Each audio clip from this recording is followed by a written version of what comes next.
आसन के सत्र को प्रारंभ करने के पहले 3 अनुशासन का आप सही पालन करेंगे। अनुशासन का कहने का अर्थ है कि पहली बात तो आसन के जो भी डेफिनेशन प्रस्तुत श्लोकों में दिया गया है, हम उनको सिर्फ समझने का प्रयत्न करेंगे कि वो क्या बताना चाहते हैं, किस तरह से आसन को परिभाषित करना चाहते हैं।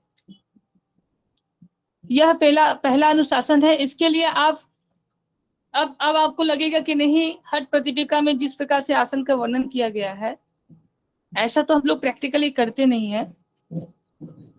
तो जो हमें प्रैक्टिकल कराया जाता है, हम जो योगा इंस्ट्रक्टर या योग शिक्षक के अंदर तहत में करते हैं, और जो हठ प्रतिपिका में है, कहीं ना कहीं थोड़ा डिफरेंशिएट करने से आपको लगेगा कि नहीं, कुछ तो अंतर है।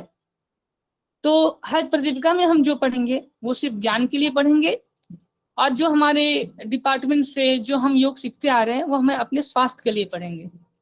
तो दोनों को कंबाइन नहीं कीजिएगा। नेट का अगर कोई क्वेश्चंस पूछता है तो जो हमारे हठ प्रतिपिका में है उसी के आधार पर पूछा जाएगा, और आपके प्रैक्टिकल के आधार पर नहीं पूछा जाएगा। और आप सभी, ये पहला अनुशासन। दूसरा देखिए, एक बात ध्यान रखिएगा, जितने भी डेफिनेशन है आसन के, जितने भी है, रेयर कुछ आसन है जिसमें के भीतर से 1-2 क्वेश्चंस आ सकते हैं।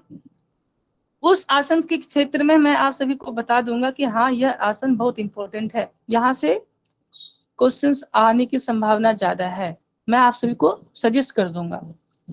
और रही बात है, बाद बाकी जितने भी आसन के बारे में मैं बताऊंगा सिर्फ समझने के लिए है। आसन की परिभाषा, प्रोसेस, टेक्निक से क्वेश्चंस नहीं आते हैं, आते हैं उनके महत्व से, उनके प्रिंसिपल से, उनके बेनिफिट से, उनके कॉन्ट्राइंडिकेशन से। ठीक है, यहां से क्वेश्चंस ज्यादा आते हैं। तो आसन के लिए आप निश्चिंत हो जाएं, मैं पढ़ा दूं, मैं बताते जाऊंगा प्रत्येक आसन। तो ये दूसरा है कि आप सिर्फ सभी क्या है कि उनके प्रिंसिपल को ध्यान रखेंगे, उसके बेनिफिट को ध्यान रखेंगे, कॉन्ट्राइंडिकेशन को ध्यान रखेंगे। जो इम्पोर्टेंट टॉपिक है वो बता दूंगा, उस चीज को आप नोट करेंगे। ये दूसरा है। और तीसरा है कि तीसरी बात मैं यही रखूंगा कि आसन को, सत्र को, उनके लाभ जो है, लाभ को बहुत ज्यादा इंपॉर्टेंट दीजिएगा, उसे नोट कीजिएगा। लाभ, अगर क्वेश्चंस ज्यादा आते हैं तो हमारे आसन के लाभ से आते हैं कि मयूरासन का लाभ क्या है ना। तो मयूरासन को क्या कहा जाता है, सिद्धासन के लाभ क्या है, सिद्धासन को का महत्व क्या है, तो मैं बताते जाऊंगा, जहां पर उस चीज को आप नोट जरूर कीजिएगा। ठीक है, तो चलिए हम आसन को प्रारंभ करते हैं। तो आसन के विषय में पहले ही कहा गया है, हठ से प्रथमांगत्वा आसनम पूर्वमुच्यते कुर्यात् आसनं स्थैर्यम आरोग्यम चांगलाघवम। इसका अर्थ होता है हठ से प्रथमांगत्वा। हठ से का होता है हठयोग का प्रथमांगत्व, अर्थात प्रथम अंग होने से पहले आसनम उच्यते, आसन का कथन किया जा रहा है। तद आसनम, वह आसन, स्थैर्यम, शरीर में स्थिरता, आरोग्यम, रोगों का भाव, और अंगलाघवम, अंगलाघवम का अर्थ क्या होता है कि अंगों में हल्कापन, लाघव का अर्थ होता है हल्कापन, कुर्यात का अर्थ होता है उत्पन्न करता है। तो हठ योग का प्रथम अंग होने से पहले आसन का कथन किया जा रहा है। तो यहां से क्वेश्चंस बन सकते हैं कि हठ प्रतिपिका का प्रथम अंग कौन सा है? आसन। आसन। जो नए नए अभ्यासी है उनको अगर मालूम ना हो तो इसलिए मैं पूछ लिया। साधारण सा क्वेश्चन है लेकिन पूछ सकते हैं, तो रेयर है, शायद ही पूछे, लेकिन पूछने की संभावना होती है यहाँ पे। और यहाँ पर बोला गया है कि आसन के 3 लाभ विशेषकर बताए गए हैं। हठ से प्रथमांगत्वात् आसनं पूर्वमुच्यते कुर्यात् आसनम। क्या क्या 3 लाभ है? धैर्यम, आरोग्यम, चांगलाघवम। 3 लाभ बताइए क्या क्या है? स्थैर्य, आरोग्य और लाघव। धैर्यम, स्थैर्य, लाघवम। लाघवम, स्थिरता, आरोग्य। धैर्यता और हाँ, स्थिरता, आरोग्यता, धैर्यता नहीं, आरोग्यता और हल्कापन। लाघवम, सर लाघव स्थिरता, का अर्थ होता है आरोग्यता और हल्कापन। हल्कापन। तीन ही याद है, ठीक है।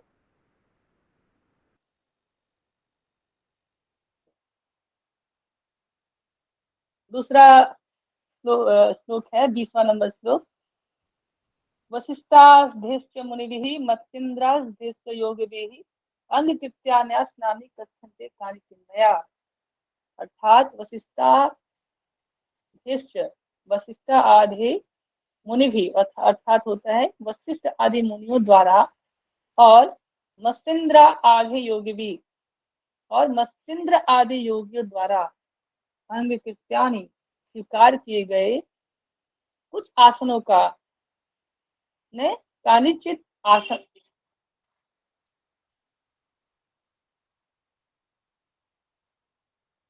हाँ, तो कानिचित आसनानी कुछ आसनों का मया कथ्यन्ते। नहीं आ रही आवाज? ध्यान से सुनिएगा, अगर मुझे पूछ लेगा, थोड़ा नेटवर्क इशू हो सकता है, यहाँ विसर्जन का माहौल है। तो वशिष्ठाधीश्च मुनिभिः मत्स्येन्द्राधीश्च योगिभिः अंग कृत्यान्यासनानि कथ्यन्ते कानिचिन्मया। अर्थात वशिष्ठ आदि मुनियों ने और मत्स्येन्द्रनाथ आदि योगियों ने जिन आसनों को स्वीकार किया है उनमें से कुछ का वर्णन यहाँ जा रहा है। ठीक है, जो नाथ संप्रदाय के जो योगी रहे हैं, जितने आसनों का वर्णन किया गया है, कुछ पुस्तक में वर्णन है, सभी में नहीं है। चौखंबा पब्लिकेशन में यह आसन के बारे में नहीं बताया गया है कि पूरे कितने आसन की चर्चा की गई है हठ योग में, बताइए कोई। 15 84 आसन। 15। तो हठ योग में 84 आसन की बात की गई है उसमें। हाँ, उसमें महत्वपूर्ण, हाँ जी, हाँ दीपिका में हाँ जी, मतलब 84 लाख योनि है, तो उसके हिसाब से कहीं कहीं पर 84 लाख भी मिलते हैं, कहीं पर 84। हाँ, कहीं कहीं किसी किसी पुस्तक में आपको 84 आसन के नाम भी मिल जाएंगे। 84 लाख योनि, जितने योनि होते हैं उसके अनुसार उसमें से सभी उतने आसन की मुद्राएं हो सकती है, लेकिन 84 आसन को बात हठ योग साधना में मुख्यतः कहा गया है। उसमें से सर्वश्रेष्ठ महत्वपूर्ण जो है 15 है। 15 में जो श्रेष्ठ है वो 4 है, सिद्धम, पद्मम, सिंघम और भद्रम। और उस चारों में से सर्वश्रेष्ठ क्या है? सिद्धासन। सिद्धासन। तो इस प्रकार, हाँ जी, सिद्धासन। तो इस प्रकार आसनों की बात कही गई है। तो यहाँ पर जो मत्स्येन्द्रनाथ ने आदि योगियों ने जिन आसनों का स्वीकार किया है उनमें से जो आसन की बात है, आसन की बात की गई है, आज हम उसी को अध्ययन करेंगे। तो पहला आसन होता है हमारा स्वस्तिक आसन। स्वस्तिक आसन का अर्थ है कि जानुर्वोरंतरे सम्यक कृत्वा पाद तले उभे ऋजुकाय समासीनः स्वस्तिकम तत्प्रचक्षते। तो जानुर्वोरंतरे सम्यक कृत्वा पाद तले उभे, पाद तले उभे माने कि पैरों के दोनों तल को, और जानु उर्वो अंतरे, दोनों जांघों और पिंडलियों के बीच में, कृत्वा अर्थात करके, ऋजुकाय तनाव रहित होकर। आपसे क्वेश्चन पूछ सकता है कि रिजु का अर्थ क्या होता है, अभी तक नहीं पूछा गया, लेकिन इस चीज को ध्यान रखें। कुछ श्लोकों में शब्द ऐसे ऐसे हैं जिनके बारे में पूछ सकते हैं। रिजु का अर्थ होता है तनाव रहित होकर। ठीक है, समासीना बैठना, उसे क्या कहते हैं? स्वस्तिक आसन कहते हैं।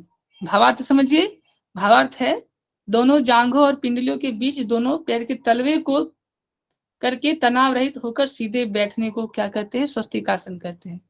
दोनों पैरों के तलवे को एक दूसरे पैर अर्थात बाएं पैर के तलवे को दाएं पिंडली एवं जांघ के बीच में, और दाएं पैर के तलवे को बाएं पैर की पिंडली एवं जांघ के बीच में स्थापित करके सीधा एवं तनाव रहित होकर बैठना स्वस्तिक आसन कहलाता है। अब गोमुख आसन के बारे में हम पढ़ते हैं। गोमुख आसन क्या है कि सव्य दक्षिण गुल्फम तु पृष्ठ पार्श्वे नियोजय दक्षिणे पी तथा सव्यम गोमुखम गोमुखाकृते। अर्थात भावार्थ क्या है इसका कि दाएं पैर की एड़ी को पीछे अर्थात बाएं नितंब के पास एवं बाएं पैर की एड़ी को दाएं नितंब के पास स्थापित करके दोनों घुटनों की आकृति गाय के मुंह के समान बना लेना गोमुख आसन कहलाता है। कितना सुंदर है। सभ्य पृष्ठ पार्श्वे मैंने पीछे के बाई बगल एवं दक्षिण गुल्फा माने दाहिने एड़ी को पीछे के दाहिने बगल में भी और बाई एड़ी को भली प्रकार रखे। यह पैरों की गोमुख की आकृति होगी। यह स्थिति को गोमुख आसन कहते हैं। आगे बढ़ते हैं। यहाँ पर देखिए कहा गया कि इंपॉर्टेंट दी गई है। ऐसे आप कोई भी आसन कीजिए तो उसका अल्टरनेटिव जरूर करना चाहिए हमें। तो इस आसन को एक तरफ से करने के बाद दोनों पांव की स्थिति को उसे दूसरे तरफ से भी करना चाहिए, तभी यह आसन पूर्ण होता है। वीरासन। तो अब देखिए तीसरा है हमारा वीरासन। वीरासन के विषय में क्या कहा गया है कि एकम पादम तथे कस्मिन विघ्न से दुरुनि संस्थित स्थिरम इतरस्मिन् तथा चोरम वीरासन मितिरीतम। वीरासन के विषय में कहा गया है कि एक पैर को दूसरी जंघा पर स्थिर करे तथा दूसरी जंघा को दूसरे पैर पर स्थिर करे, इसे वीरासन कहते हैं। अगर देखा जाए तो दूसरी परंपरा में इसे क्या कह सकते हैं हम, माने कि अर्ध पद्मासन भी कह सकते हैं। जिस प्रकार से कहा गया है कि इस तरह से एक पैर को उसकी विपरीत जंघा पर रखे एवं दूसरे को पहले वाले जंघा पर स्थापित करे, यह विधि वीरासन कहलाता है। तो इसे हम अर्ध पद्मासन भी कह सकते हैं। तो ये यहाँ से क्वेश्चंस नहीं आने वाले। ऐसा क्वेश्चन नहीं आएगा कि हाँ कि वीरासन को हम क्या और क्या कहा जा सकता है, अर्ध पद्मासन कहा जा सकता है कि नहीं, ऐसा क्वेश्चन यहाँ से नहीं आएंगे। कुर्मासन। आइए कुर्मासन के विषय पढ़ते हैं कि गूदम निरुद्ध गुल्फाभ्यम विक्रमेण समाहितः कुर्मासनम भवेदेत द्वितीय योग विदो विधु। अर्थात विक्रमेण गुल्फाभ्यम है ना, गूदम निरुद्ध गुल्फाभ्यम, इसका अर्थ होता है विपरीत करके, अर्थात बाएं को दाहिने और तथा दाहिने को बाएं और करते हुए दोनों एड़ियों से गूदा को दबाकर समाहित तिष्ठेत अर्थात स्थिर होवे, यह कुर्मासन की स्थिति होती है। यह स्थिति कुर्मासन की होती है। इस प्रकार योग को जानने वाले जानते और मानते हैं। विपरीत कर भावार्थ समझते हैं हम कि अपनी दोनों एड़ियों को विपरीत क्रम माने दोनों पैर को एक दूसरे के ऊपर से अर्थात क्रॉस करते हुए गुदा प्रदेश के नीचे रखते हुए गुदा प्रदेश को दबाएं। इसमें बाई एड़ी दाहिनी नितंब के पास एवं बाई एड़ी दाएं नितंब के पास एवं बाई एड़ी नहीं, इसका भावार्थ मैं आपको बताना चाहूंगा कि विपरीत क्रम से अर्थात बाई एड़ी के दाहिने और दाहिने को बाई और करके गुदा को दबाते हुए एकाग्र होकर सीधे स्थिर होकर बैठना, योगी जन इसे कुर्मासन कहते हैं।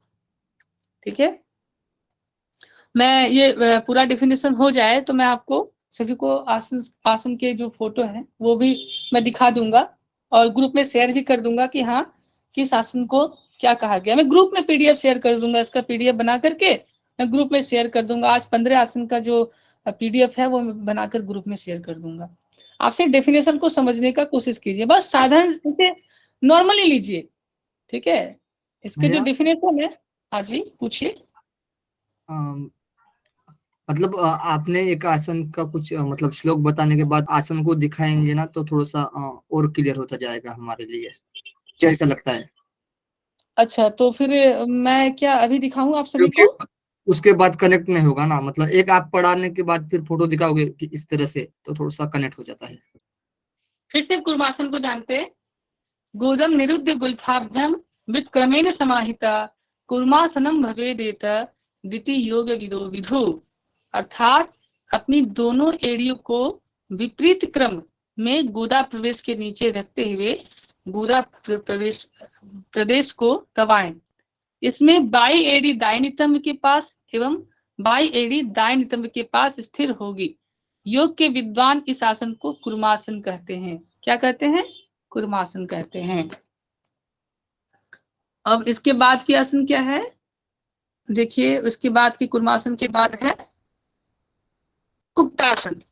ठीक है, फिर भी मैं एक बार कोशिश करता हूँ।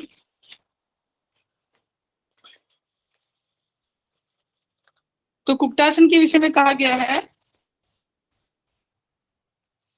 कि पद्मासन लगाकर दोनों पैरों की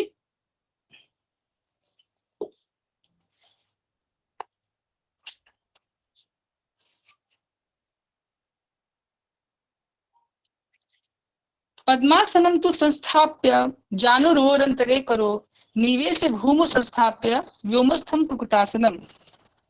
अर्थात पद्मासनम संस्थाप्य अर्थात पद्मासन लगाकर जानु उर्वो अंतरे जंघा और पिंडलियों के बीच में हाथों को डाल करके और भूमि पर हाथों को रखे और व्योमस्थम शरीर को आकाश में स्थिर करना क्या कहा जाता है, इस स्थिति को कुक्कुटासन कहते हैं। अर्थात पद्मासन लगाकर जंघा और पिंडलियों के बीच हाथ डालकर फिर उनको भूमि पर स्थिर करके शरीर को भूमि से ऊपर आकाश में उठाना और स्थिर करना, यह कुक्कुटासन कहलाता है। क्या कहलाता है? कुक्कुटासन। अब देखिए उत्थान कुर्मासन है। उत्थान कुर्मासन का अर्थ है कि कुक्कुटासन कुक्कुटासन बंधस्तो दौर्भ्याम संबंध कंदराम शेते कुर्म वदुत्थान एत दुत्तान कुर्मकम। अर्थात अपने शरीर को कुक्कुटासन की ही स्थिति में रखते हुए दोनों हाथों द्वारा गर्दन को पकड़कर कछुए की तरह छाती को ऊपर की ओर करके चित्त लेट जाने को उत्थान कुर्मासन कहते हैं। फिर से समझने का कोशिश कीजिए। उत्थान कुर्मासन कैसे होता है? कुक्कुटासन बंधस्तो दोर्भांग संबंध कंदराम भेद कुर्म वदुत्थाना एत दुत्तान कुर्मकम। हो गया आपका कुक्कुटासन। 1 सेकेंड।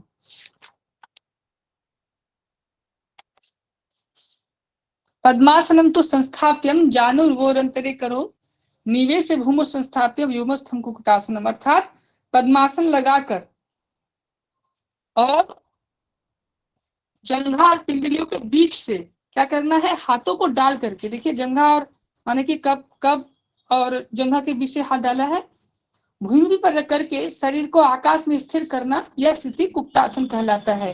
क्या कहलाता है? कुक्कुटासन कहलाता है। आइए इसके बाद के आसन को देखते हैं। उसके बाद के आसन है उत्थान कुर्मासन। ठीक है, क्या है? उत्थान कुर्मासन। तो मेरे पास यह पुस्तक भी है जिस पुस्तक से मैं आप सभी को पढ़ा रहा हूँ। तो मैं यहाँ से डेफिनेशन बोलूंगा और यहाँ से आपको इसका फिगर जो इमेज है वो मैं आप सभी को दिखा दूंगा, तो आप सभी समझ पाएंगे। बाद में पीडीएफ ये कंप्लीट होने के बाद ही पीडीएफ में ग्रुप में शेयर करूंगा। तो उत्थान कुर्मासन क्या है कि उत्थान कुर्मासन के बारे में बोला गया है कुक्कुटासन बंधस्तो दोर्भ्याम संबंध कंदराम सेते कुर्म बदुत्थाना एत दुत्तान कुर्मकम। अर्थात अपने शरीर को कुक्कुटासन की स्थिति में पहले रखते हुए दोनों हाथों द्वारा गर्दन को पकड़कर, ठीक है, ये देखिए गर्दन को पकड़ा है, इस प्रकार से बोल रहा है, कछुए की तरह छाती को ऊपर की ओर करके चित्त लेट जाने को उत्थान कुर्मासन कहते हैं। क्या कहते हैं? उत्थान कुर्मासन कहते हैं। इस स्थिति को उत्थान कुर्मासन कहा जाता है। इस प्रकार एक डायग्राम में शो कर रहा हूं। आप डेफिनेशन के साथ मैच करने का प्रयास मत कीजिएगा, नहीं तो कंजुगेटेड लगेगा आपको। जब आप कोई प्रैक्टिकल सेशन में रहेंगे, कोई इंस्ट्रक्टर के अंडर में रहेंगे, तो आप करके देखिएगा, तो टेक्निक आपको सही तरीका से बताएंगे। तो उत्थान कुर्मासन के बाद क्या है? उत्थान कुर्मासन के बाद होता है धनुरासन। उत्थान का अर्थ होता है ऊपर उठाना, माने चेस्ट को ऊपर उठाने की बात कहा गया है। कुर्म का अर्थ होता है कछुआ, है ना, कछुए की भांति। अब देखिए उसके बाद है दो टेक्निक है। देखिए यहाँ पर दो टेक्निक की चर्चा की गई है। एक तो ऐसा है,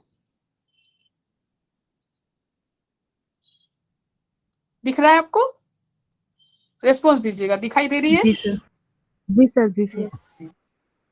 हाँ, भैया अब आइए हम आगे पर। भैया ओके, इसमें हाँ बोलिए भाई। गर्दन को पकड़ना या कंधे को पकड़ना है इसमें?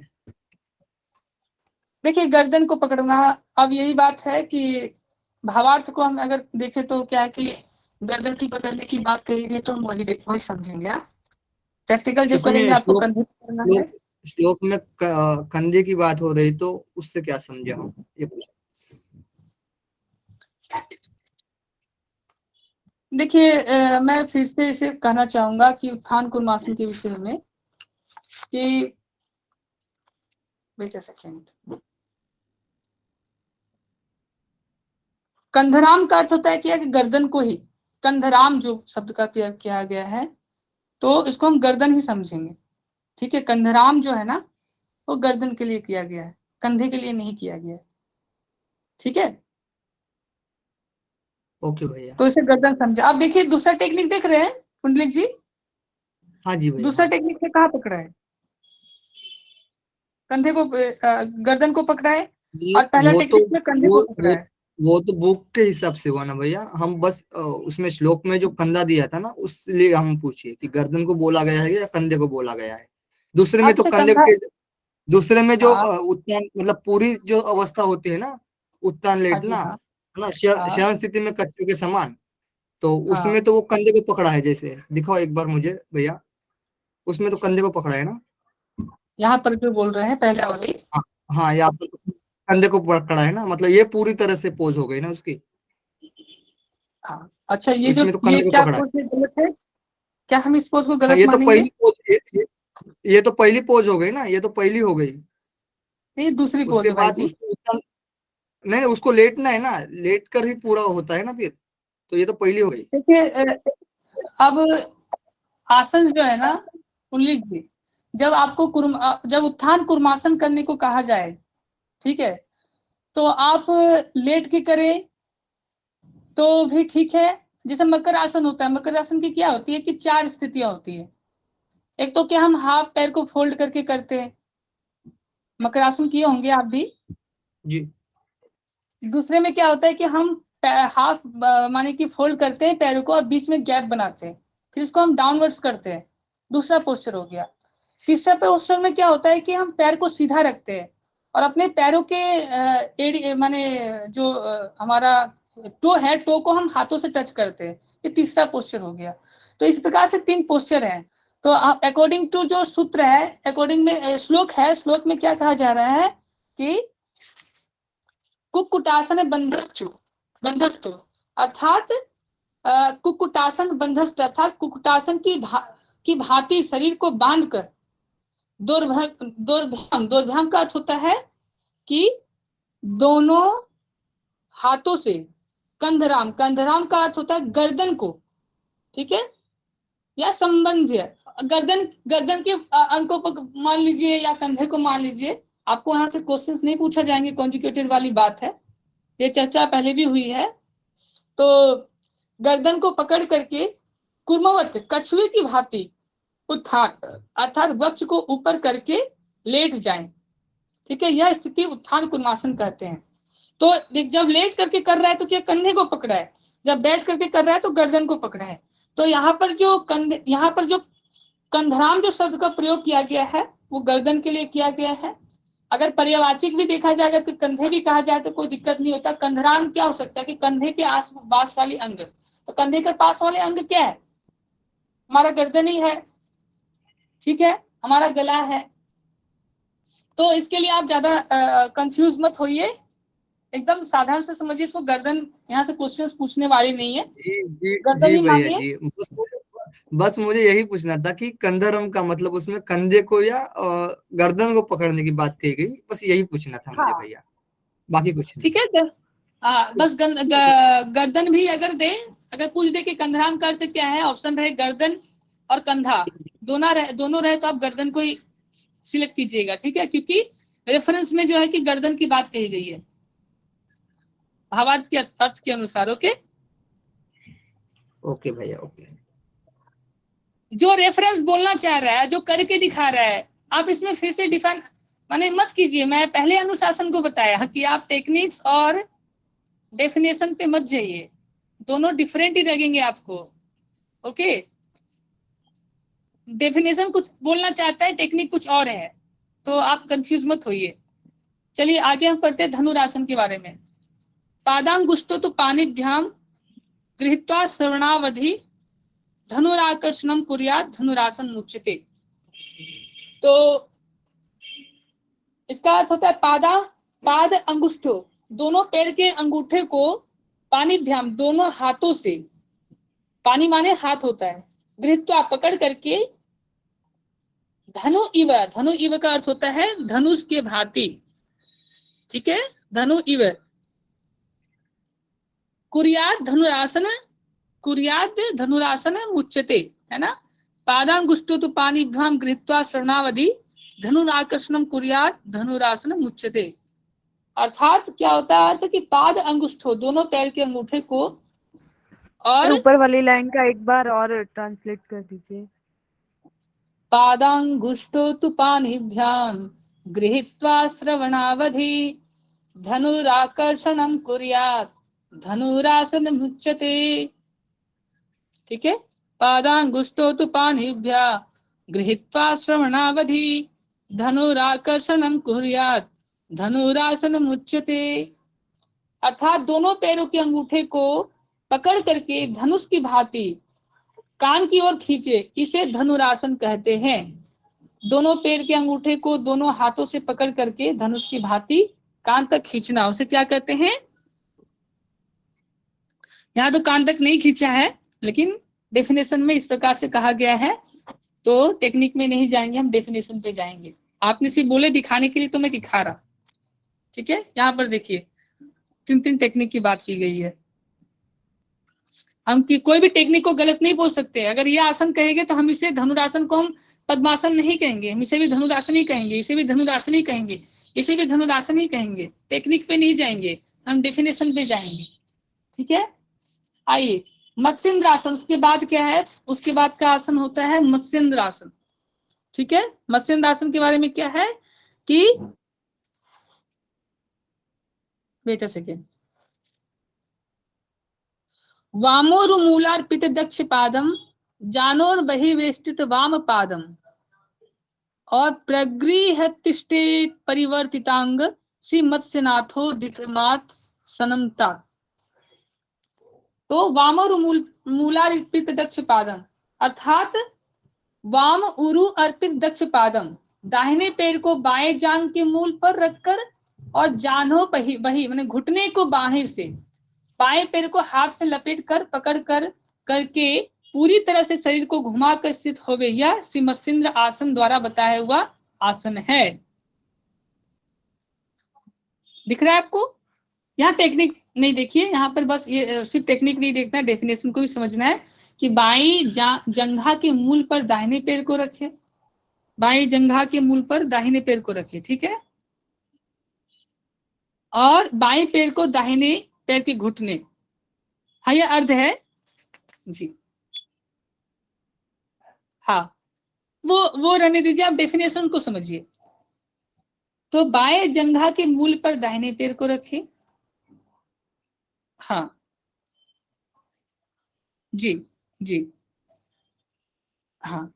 तो बाएं जंघा के मूल पर दाहिने पैर को रखें और बाएं पैर को दाहिने पैर के घुटने पर रखकर घुटने को सीधा रखते हुए बाएं हाथ से लपेटकर पैर के पंजे को शरीर को पूरी तरह घुमाते हुए पकड़ के, ठीक है, घुमाकर पकड़ना है और दूसरा हाथ उसी ओर से अधिक पीछे ले जाएं। इस आसन को श्री मत्स्येंद्रनाथ ने बताया है, अतः इसे मत्स्येंद्र आसन कहते हैं। तो वामोरुमूलार्पित दक्ष पादम जानुर्बहिवेष्टित वाम पादम प्रगृहतिष्ठे परिवर्तितांगा श्री मत्स्यनाथो दितमासनं सात। तो किसने इस आसन को बताया है, बताइए। मत्स्येंद्र आसन को किसने बताया है। हाँ, मत्स्य का अर्थ और क्या होता है, मत्स्य का अर्थ और एक बताइए, परिवाचिक शब्द क्या होता है मत्स्य का। मछली, फिश। हाँ, तो यहाँ पर क्या है कि मछली का पोस्चर नहीं है, यहाँ पर यह आसन इसलिए बताया गया है कि इस आसन को कौन बताए हैं, मत्स्येंद्रनाथ जी ने बताया। इसलिए मत्स्येंद्रनाथ द्वारा नाम दिया गया है। इस कारण से इस आसन को मत्स्येंद्रासन कहते हैं। ऐसा नहीं कि मछली का ये पोस्चर है, मुद्रा है, इसलिए हम इसे मत्स्येंद्रासन कह रहे हैं। ओके, चलिए देखिए अब क्या है कि मत्स्येंद्रासन के यहाँ पर लाभ के विषय में बताया गया है ना। लाभ में क्या बताया गया है, कहा गया है कि मत्स्येंद्र पीठम जठर प्रदीप्तम प्रचंड रुगमंडल खंड नास्त्रम और अभ्यासतः कुंडलिनी प्रबोधम चंद्रस्त्रियत्तम चददादि पूषा। ठीक है, तो मत्स्येंद्र पीठम जठर प्रदीप्तम अर्थात ये क्या करता है कि जठराग्नि को प्रदीप्त करता है। प्रचंड रुगमंडल खंड नास्त्रम अर्थात रोग का विनाश करता है। रोग को विनाश किस प्रकार से करता है, अस्त्र के समान। जिस प्रकार से अस्त्र से शत्रु का विनाश होता है, उसी प्रकार मत्स्येंद्रासन क्या करता है, रोगों का नाश करता है। अस्त्र के समान रोग का नाश करने वाला आसन क्या है। अगर उससे क्वेश्चन पूछा जाए अस्त्र के समान रोगों को नाश करने वाला आसन क्या है, तो क्या बताएंगे, मत्स्येंद्रासन। मत्स्येंद्रासन। आप सभी को समझ में आ रहा है, कहीं दिक्कत है? ये सर क्लियर है। ओके, कोई किसी को प्रॉब्लम हो तो पूछिएगा। ऐसा नहीं कि मैं बोले जा रहा हूँ, आप लोग सिर्फ मन रखने के लिए बस हाँ में हाँ मिला रहे हो। ठीक है, ध्यान रखेंगे इस बात का। तो मत्स्येंद्र पीठम, मत्स्येंद्र आसन का अभ्यासतः अभ्यास करने से साधक जन को जठराग्नि की तीव्रता होती है। रुग मंडल खंड अस्त्रम रोगों के समूह को नष्ट करने का अस्त्र। कुंडलिनी का जागरण अर्थात चंद्र स्थिरतम कुंडलिनी प्रबोधम अर्थात कुंडलिनी का जागरण करने वाला और चंद्र की स्थिरता प्रदान करता है। मत्स्येंद्र आसन के अभ्यास से सिद्ध होने पर साधक की जठराग्नि प्रदीप्त होती है, सभी प्रकार के रोग नष्ट होते हैं, कुंडली जागृत हो जाती है और चंद्रमंडल से निकलने वाला अमृत निरंतर प्रभावित होता है। तो यहाँ पर 4 लाभ बताए गए हैं।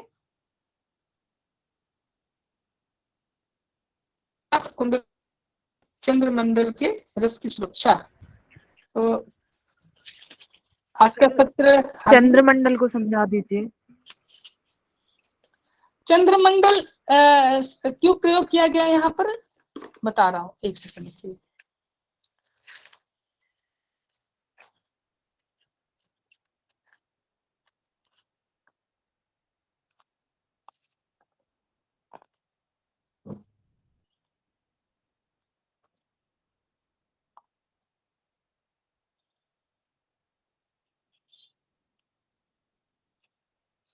चंद्रमंडल हम किसे कहते हैं, जो माने कि आगे हम पढ़ेंगे इसके विषय में कि जब खेचरी मुद्रा लगाया जाता है, तो खेचरी मुद्रा जब लगाते हैं तो जीवा जब ऊपर में टच होती है तो वहां से एक रस प्रभावित होती है। ठीक है, तो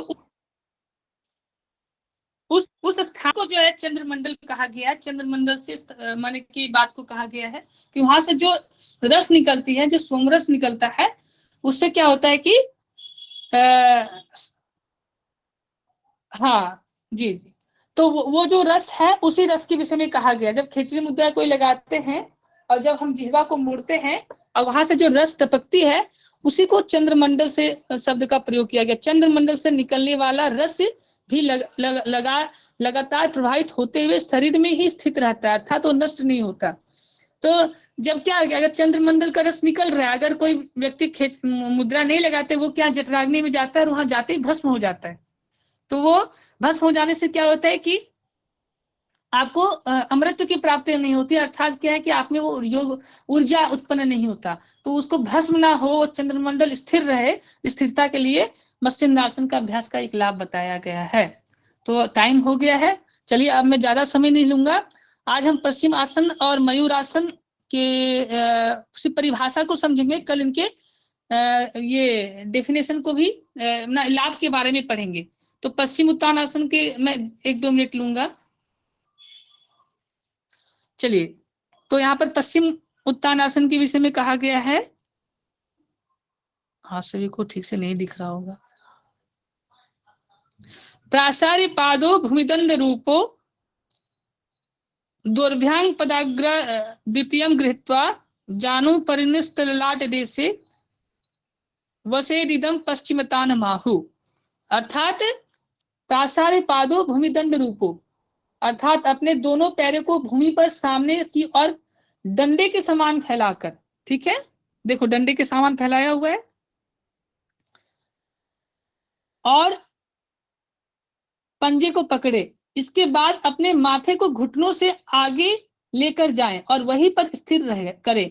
इस विधि को ही पश्चिमोत्तान आसन अर्थात पश्चिमोत्तान आसन कहते हैं।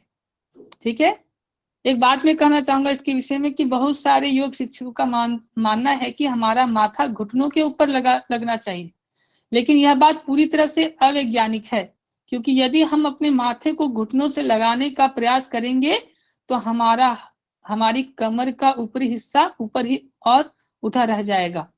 किताब में डॉक्टर सोम बिरानी ने इस प्रकार से लिखे हैं, जिससे हमारा पेट हमारी जंघाओं से नहीं लग पाएगी, और ऐसा नहीं होना चाहिए। इस स्थिति को हम आसन ये रहने दीजिए जी।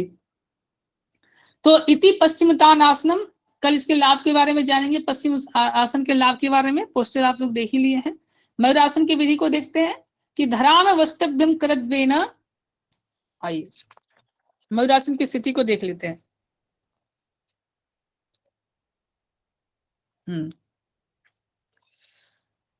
तो मयूरासन को देख लेते हैं। धराम वष्टभ्यम करद्वेन तत्कुरुपर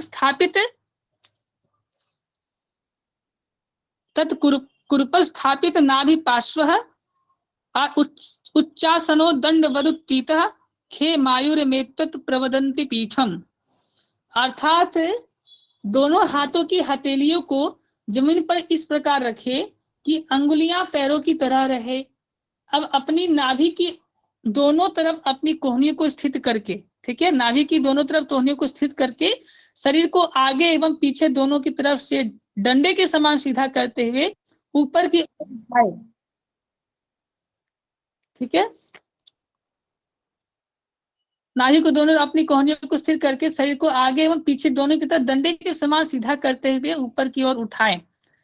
इस अवस्था में रहें। इस प्रकार के शरीर का पूरा भार दोनों कोहनियों पर रखते हुए संतुलन बनाने को मयूरासन कहते हैं, है ना। देखिए किस प्रकार से कोहनी पर अपने पूरे शरीर का भार बनाए हुए हैं।